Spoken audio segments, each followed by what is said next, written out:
In the last episode, Shaun finally got his first chance to be lead surgeon, but during the operation, he suddenly broke down. Although he came up with a better treatment plan, he gave up the opportunity to lead. In the end, the team successfully saved the patient. Josh was seriously injured while standing up for justice. The doctors took a huge risk and attempted a surgery that had never been done before, just so they wouldn't let a hero down. Curtis was mistaken for being an alcoholic, but the doctor trusted his own judgment and kept investigating. It turned out the alcohol in his body was actually caused by a tumor triggering an internal brewing reaction. Every surgery is a test of belief, and the doctors continue to grow through each challenge. Tara, a girl born allergic to air and diagnosed with combined immunodeficiency, could only survive inside a sterile chamber. Even the smallest contact with bacteria would rapidly worsen her condition. Even Shaun was amazed. Patients like her usually don't live past 2 or 3 years old. It was truly rare for someone like Tara to have made it this far. But just recently, she accidentally breathed in outside air. After a checkup, doctors discovered her right lung was already infected.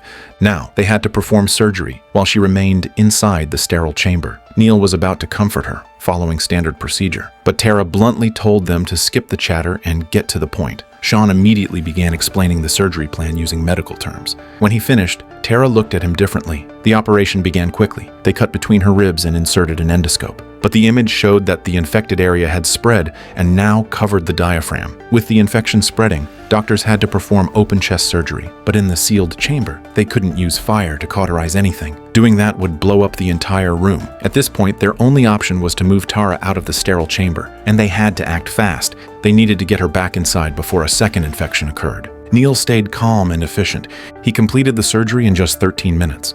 But during a follow-up, Shaun noticed early signs of sepsis. Tara had still been infected again. Now there were 2 options. The first was to inject immunoglobulin to boost her immunity, but that could lead to even worse immune system failure. The second was a gene therapy suggested by Alex. It could completely change her DNA. If it worked, Tara could leave the sterile chamber forever, but there was a 5% risk of death. The doctors let Tara decide. She chose the first option without hesitation. She said even if she left the chamber, people would still treat her like a freak, so she might as well give up. The doctors turned to leave, unable to change her mind, but Shaun stayed behind and spoke up. "What's wrong with being a freak? I've been called a freak my whole life because of my autism.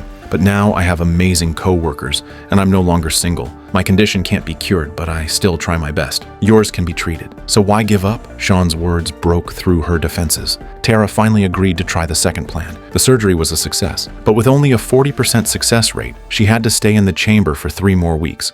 If there were no issues, she could live like a normal person. She thanked the doctors from the bottom of her heart. As soon as they left, she opened the chamber without hesitation. She walked to the window, looked out at the glittering lights of the night, and said to herself, "A wider world is waiting for me." A young couple, Tony and Jeanie, came to the hospital because Jeanie fainted while taking engagement photos. She also started slurring her speech. Shaun looked at her and immediately said it was a stroke. Jeanie was shocked. "I'm only 25. How can I have a stroke?" She didn't believe it and insisted on full tests. The scans showed her brain was normal. But during the MRI, she suddenly had a seizure. Shaun noticed she hadn't used the bathroom during the tests. Her enlarged bladder was pressing on a tumor which caused the seizure. He found the tumor, but its location was tricky. Removing it would leave her unable to have children. They explained the results to Jeanie. She asked, "Why didn't I have a seizure before coming here?" Shaun explained that the tumor was probably dormant until now. Jeanie had 2 options. She could hope the tumor stayed dormant, but that came with a 30% risk of death. Or she could remove it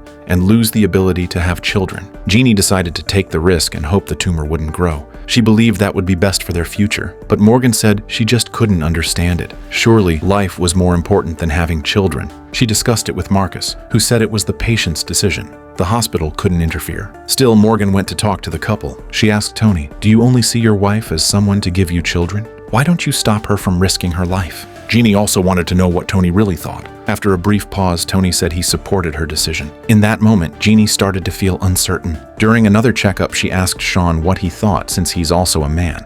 But Shaun had never faced something like this, so his answer didn't satisfy her. Jeanie continued to share her thoughts. Shaun listened, deep in thought, unsure how to respond. Meanwhile, Morgan approached Tony once again and gave him another sincere talk. Soon after, Tony returned to the hospital room. This time, he firmly told Jeanie that her safety mattered more to him than having children. In the end, Jeanie chose to remove the tumor. The surgery was a complete success. Everyone was genuinely moved by Tony's final words, but Morgan said that line was actually what she told him. Maybe those were his true feelings, or maybe he was still indecisive until the very end. No one would ever really know. Idealism and emotion. When doctors project their feelings onto patients, they often end up unconsciously interfering with their choices. Even Shaun is no exception. Sometimes it harms the patients, but sometimes it helps them move toward a better future. Claire had gone through great effort to save a patient, but right after, she got slapped hard by the man's wife. It turned out that the patient she took in that morning was the same man she had gone on a date with the night before, Cain. When Cain's family arrived at the hospital, Claire realized he was a father of two. Despite being deceived, Claire still handled his emergency treatment with complete professionalism. During surgery, the doctors noticed something strange about Cain's condition. Despite heavy blood loss, his blood pressure kept rising. Although they managed to stabilize him temporarily, his situation remained critical. His internal organs were damaged, his aorta had ruptured, and more surgery was needed. Claire was in charge of the pre-surgery checks. Cain was stunned to see her again, but both of them pretended not to know each other. His wife and kids were right there. This made Claire feel even worse inside. Then Cain's daughter suddenly asked him why he wasn't home last night. Cain froze, unable to answer. Luckily, his wife Sasha jumped in with a quick excuse. During Claire's break, she saw Sasha sitting alone, looking heartbroken. Claire asked what was wrong, and Sasha admitted she already knew Cain had been cheating. She just hadn't figured out who the other woman was. Claire felt embarrassed. She had already made up her mind to come clean about everything. She told Cain about her decision, and Cain had also made up his mind. He said that when he thought he was about to die, all he could think about was his wife. There was no room in his heart for anyone else. Hearing that, Claire finally let go. But just then, Cain suddenly said his leg felt cold. Claire checked with an instrument and found no pulse.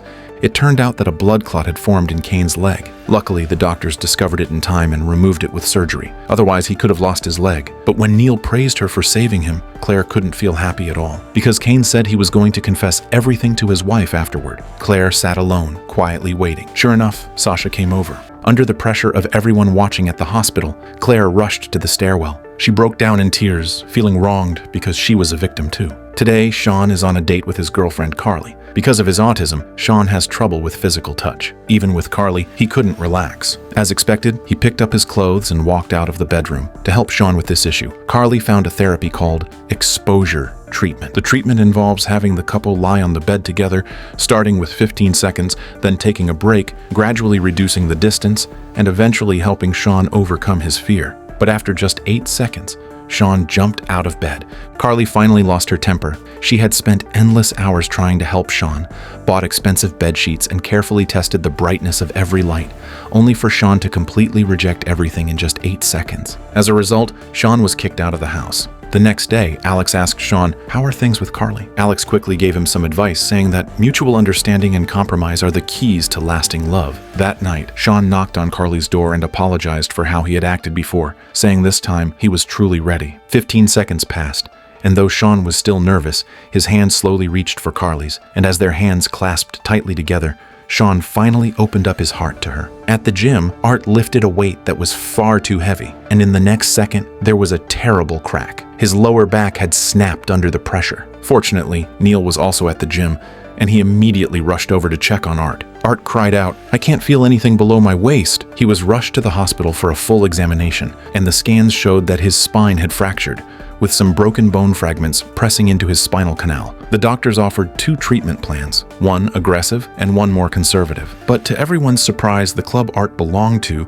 didn't care about his well-being at all, saying that Art was a star football player and the whole family depended on his income, so the doctors should just fix him up and send him back onto the field as soon as possible. Morgan was speechless. Treating Art like a money machine? Was there even any humanity in that? Not long after, Art's mother and brothers showed up to pile on more pressure, telling him that his younger brother needed money for a house, and that Art had to carry the burden of supporting the whole family. They told him not to fear the pain, that once the doctors fused some metal into his spine, he'd basically be a real-life steel, like the superhero from DC. How cool is that? Art looked helplessly at his family, but none of them seemed to care about his condition. They only cared about the money he brought in. In the end, Art decided to go with the more conservative treatment plan. The doctors had only just begun the surgery when Art's vital signs suddenly plummeted, and his heart abruptly stopped beating. This meant the conservative treatment wasn't working for Art, and the doctors immediately tried to shock his heart back into rhythm, but after all their efforts, the monitor still showed no signs of life. With only 10 seconds left before Art would die, Neil grabbed the adrenaline nearby and plunged the needle straight into Art's heart. It was the most direct and most dangerous method, but it successfully brought his heartbeat back. Everyone watching from upstairs finally breathed a sigh of relief. However, the surgery had to be postponed, and they had to wait until Art was in better condition before they could continue. When Art regained consciousness and the doctors explained what had happened in the operating room, they said they would now switch to a different plan to help him return to the field faster. But Art let out a disappointed sigh. He never actually liked playing football, but because of his strong build, scouts spotted him early as a rising star in the sport. Later on, he only kept playing to earn money for his family. But once the money came in, his family changed. Originally, he planned to get himself injured and retire for good, but clearly neither his family nor fate was willing to let him go. The doctors remained silent because their job is to save lives, not to judge whether Art's choices were right or wrong. A few hours later, the surgery resumed, and the doctors opened up his back to repair his spine. This time, everything went smoothly, and after some recovery time, Art would be able to return to the field. But on his face was nothing but helplessness. He was born with a strong, powerful body, but along with it came the responsibilities he had to bear. He wasn't free, but in truth, he was still better off than many, because being trapped by life is more common than we think. James was experiencing severe swelling due to a genetic mutation, which made treatment incredibly difficult. If not handled properly, he could literally drown in his own bodily fluids. The first parts affected were his legs, which had already swollen dramatically due to a buildup of lymphatic fluid. The doctors had to temporarily block off some of the lymphatic pathways, or the accumulating fluid would eventually drown him from the inside. Now the team needed to find the true cause of the lymphatic disorder. Lim asked about his medical history, and James said he had only suffered from depression. But beyond that, he couldn't provide any useful clues. Time was running out. Within just an hour, James's condition worsened dramatically, and the lymph fluid had started flooding into his lungs. As he was on the verge of suffocation, Shaun quickly performed a drainage procedure, but that was only a temporary fix. It wouldn't stop the problem, and James would eventually die if nothing changed. At this point, there was only one possible treatment for James, the use of a MAC inhibitor, which could suppress the mutated lymph cells. But there were 41 different formulas for this inhibitor, each with its own side effects, so the doctors had to figure out which one would work best for James. They started combing through past research to find the most effective formula, but it wasn't easy.